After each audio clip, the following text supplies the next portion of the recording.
Hello friends, welcome back to dream UK. Recently ही हमारे channel ने 100 सब्सक्राइबर्स क्रॉस कर लिए हैं and it's a big milestone for me. I was not expecting कि इतने छोटे टाइम में हम 100 सब्सक्राइबर्स क्रॉस कर लेंगे, but by looking at the support of you all, I am definitely sure that in the coming months and coming weeks, we are going to achieve 1,000 subscribers and maybe 10,000 subscribers soon. So I am really hoping for that. And thanks a lot again. Coming to the topic of today's video, आज की video में हम discuss करेंगे कि UK student visa application के लिए आपको क्या क्या डॉक्यूमेंट्स की ज़रूरत होती है। मैं आपको एक पूरी लिस्ट दिखाऊंगा जिसमें आपके सारे डॉक्यूमेंट्स कवर हो जाएंगे वीज़ा एप्लीकेशन के लिए, एंड देन उन डॉक्यूमेंट्स का क्विकली मीनिंग समझाऊंगा एंड जहाँ जहाँ पे भी पॉसिबल होगा उन डॉक्यूमेंट्स का प्रीव्यू भी दिखाऊंगा, सो दैट आपको पूरा समझ आ जाए कि जो डॉक्यूमेंट्स आपको सबमिट कराने हैं उनका पर्पस क्या है एंड वो डॉक्यूमेंट्स क्या होते हैं। And UK student visa file करते हो आपको किसी भी तरह की दिक्कत ना आए। वीडियो स्टार्ट करने से पहले I would like you guys to know that I am available on both Instagram and LinkedIn. My social media handles are mentioned in the description box below. You can check out my profile and connect with me there. And जैसे कि आप सभी को पता होगा कि सितंबर intake में मैं यूके में अपनी मास्टर्स करने जा रहा हूँ, एंड इस चैनल के थ्रू मैं इन्फॉर्मेशनल वीडियोस बना के जो पूरी जर्नी होती है इंडिया से लेके यूके तक की वो आप सभी के साथ शेयर करूँगा, सो दैट चीज़ें आपके लिए आसान हो जाए. So if you haven't subscribe to my channel then please do and press the bell icon because I will be posting a lot of informational videos for you. Stay tuned and let's get started.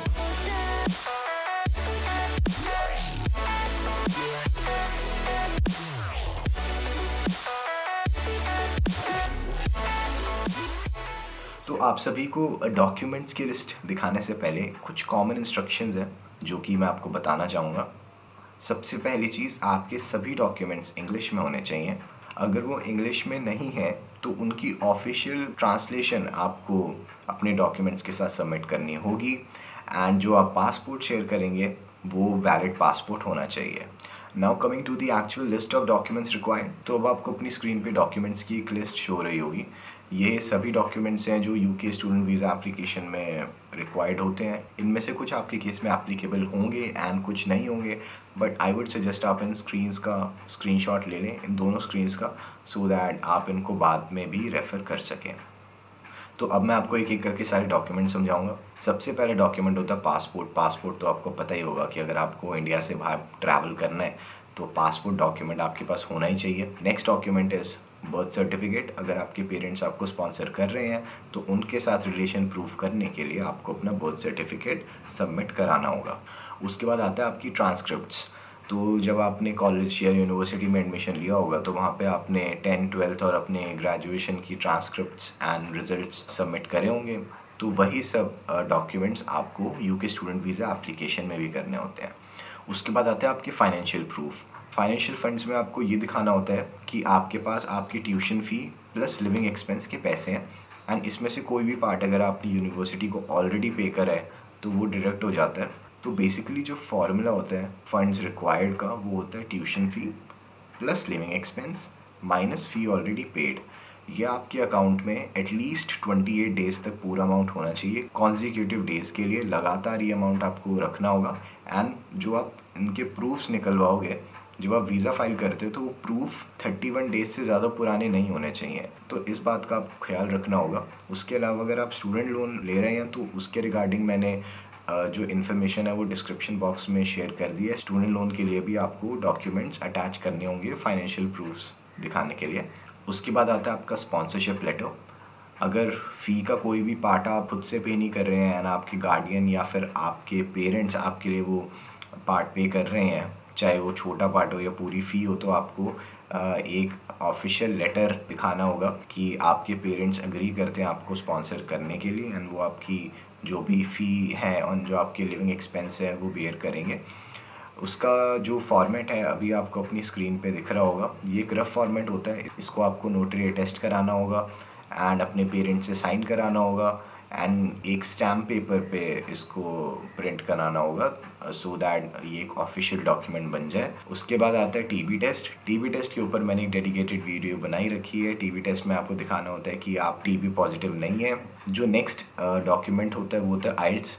सो कुछ universities में आइल्स आपकी admission के लिए मांगते हैं, कुछ में नहीं मांगते हैं, विदाउट आइल्स भी हो जाता है। तो सीन क्या होता है कि अगर आपकी यूनिवर्सिटी ने, अगर आप डिग्री लेवल प्रोग्राम के लिए जा रहे हो एंड अगर आपकी यूनिवर्सिटी ने आपकी प्रीवियस एजुकेशन के बेस पे आपको कैश इशू कर दिया है, तो उस केस में आपको आइल्स देने की ज़रूरत नहीं है, क्योंकि यूनिवर्सिटी बोलेगी कि हमने इसकी इंग्लिश देख ली है, अब आपको दोबारा से देखने की ज़रूरत नहीं है। तो वीज़ा ऑफिस वाले आपकी इंग्लिश असेस नहीं करेंगे, क्योंकि वो काम यूनिवर्सिटी ने ऑलरेडी कर दिया है।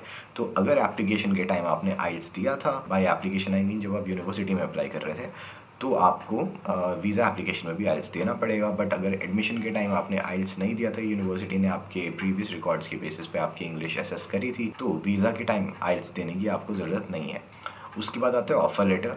ऑल्दो ऑफ़र लेटर कंपलसरी नहीं होता, बिकॉज अगर आप कैश इशू कर रहे हो, इसका मतलब यूनिवर्सिटी में आपका एडमिशन हो चुका है एंड इट्स गिवन कि आपको ऑफ़र लेटर तो मिला ही होगा।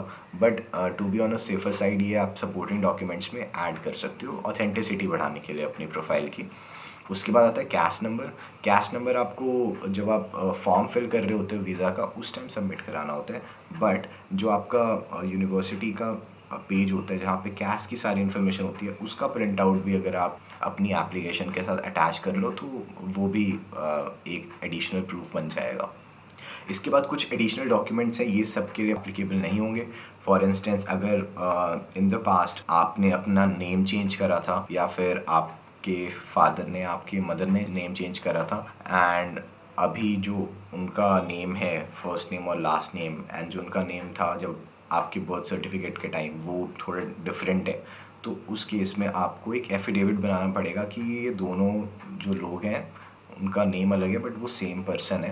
तो इस चीज़ का ध्यान रख लेना, बिकॉज मदर का नाम बर्थ सर्टिफिकेट में अलग है एंड बैंक स्टेटमेंट्स में अलग है, एंड आप उनसे स्पॉन्सरशिप करवा रहे हो अपने फंड्स की, तो ये आपके लिए प्रॉब्लम क्रिएट कर सकता है। तो इस चीज़ का ध्यान रखना कि आपके पेरेंट्स का और आपका हर डॉक्यूमेंट में नाम सिमिलर हो एंड कंसिस्टेंट हो, कहीं भी कोई चेंज ना हो। अगर चेंज है तो वो आपको एक्सप्लेन करना पड़ेगा क्यों है। अगला डॉक्यूमेंट है अकोमोडेशन का प्रूफ। तो कुछ यूनिवर्सिटीज़ जो होती हैं वो गारंटी करती है स्टूडेंट को अकोमोडेशंस। अगर ऐसी कोई स्कीम आपकी यूनिवर्सिटी में भी है एंड अगर आप यूनिवर्सिटी अकोमोडेशन लेने का सोच रहे हो, तो अगर आपने ऑलरेडी अप्लाई करा है तो उसकी एप्लीकेशन रिसीट आप अपनी वीज़ा एप्लीकेशन में अटैच कर सकते हो। उसके बाद आता है ATAS सर्टिफिकेट। तो ATAS सर्टिफिकेट सबको नहीं चाहिए होता। कुछ लोग जो रिसर्च करने के लिए बाहर जाते हैं, PhD करने के लिए, रिसर्च रिलेटेड कोर्सेज, उनको ये सर्टिफिकेट सबमिट करना पड़ता है। इसका बेसिकली मीनिंग होता है कि जो भी आप रिसर्च करोगे वो UK के अगेंस्ट कभी यूज़ नहीं होगी, तो ऐसा कुछ उसका मीनिंग होता है। आप उसके बारे में ऑनलाइन ज़्यादा पढ़ सकते हैं। तो ये तो हो गए मेन डॉक्यूमेंट्स जो आपको अपनी वीज़ा एप्लीकेशन के साथ लगाने हैं। इसके बाद कुछ डॉक्यूमेंट्स होते हैं जो वीज़ा एप्लीकेशन सेंटर में भी आपको लेके जाने होते हैं। तो सबसे पहले होता है अपॉइंटमेंट कंफर्मेशन लेटर। तो जब आप VFS ग्लोबल पे अपनी अपॉइंटमेंट ले लेते हो तो आपको एक अपॉइंटमेंट कंफर्मेशन लेटर मिलता है। उसका प्रिंट आउट आपको अपने साथ लेके जाना होता है, बिकॉज सिक्योरिटी चेक्स में वो आपकी अपॉइंटमेंट चेक करेंगे कि है कि नहीं, एंड उसके बेसिस पे आपको अंदर जाने देंगे। उसके अलावा जब आप अपनी एप्लीकेशन ऑनलाइन फिल कर लेते हो एंड उसको सबमिट कर देते हो IHS और वीज़ा फ़ी पे करने के बाद, तो आपको एक डॉक्यूमेंट चेकलिस्ट मिलती है। उसको डाउनलोड करना होता है एंड उसको प्रिंट करवा के अपने साथ कैरी करना होता है। तो जो भी डॉक्यूमेंट्स आपने डाले हैं कि आप सबमिट करोगे, उन सभी का नाम उसमें मेंशन्ड होता है। तो जब आप VFS ग्लोबल में अपने डॉक्यूमेंट्स हैंड ओवर करोगे या वहाँ पे स्कैन करवाओगे, तो वहाँ का जो स्टाफ होता है वो आपके एक एक चेक लिस्ट पर टिक करता है एंड बताता है कि हाँ भाई ये जो डॉक्यूमेंट्स है ये आपने शेयर कर दिए हैं हमारे साथ, एंड फिर नीचे साइन करता है। तो बेसिकली इट्स अ प्रूफ कि ये डॉक्यूमेंट्स आपने सबमिट कराए हैं। ऑल्दो एक एडिशनल इन्फॉर्मेशन आपके साथ शेयर करना चाहूँगा कि जब आप अपना डॉक्यूमेंट्स लेके जाएं तो वो लेमिनेटेड ना हो, बिकॉज उनकी जो मशीन होती है, मैंने देखा था, वो इतनी सी होती है एंड उसका कुछ अलग ही सिस्टम होता है थोड़ा। तो उसमें ना अगर आपके डॉक्यूमेंट्स लेमिनेटेड है तो उसमें फ़िट नहीं होंगे एंड वो स्कैन नहीं हो पाएंगे।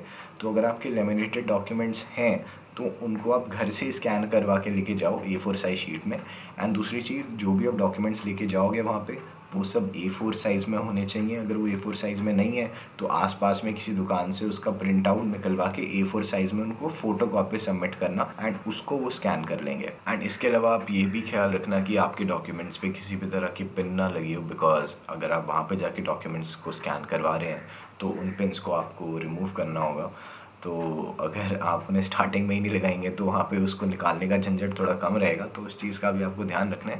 एंड लास्टली VFS ग्लोबल जो आपको मेल भेजता है अपॉइंटमेंट कन्फर्मेशन में, तो वो क्लियरली बताते हैं कि ज़्यादा डॉक्यूमेंट सबमिट करने का मतलब ये नहीं है कि आपकी वीज़ा एप्लीकेशन सक्सेसफुल होने के चांसेस बढ़ जाएंगे, बिकॉज उसमें वीज़ा ऑफिसर को ज़्यादा दिमाग लगाना पड़ेगा और वो प्रोसेस थोड़ी कॉम्प्लिकेटेड हो जाएगी।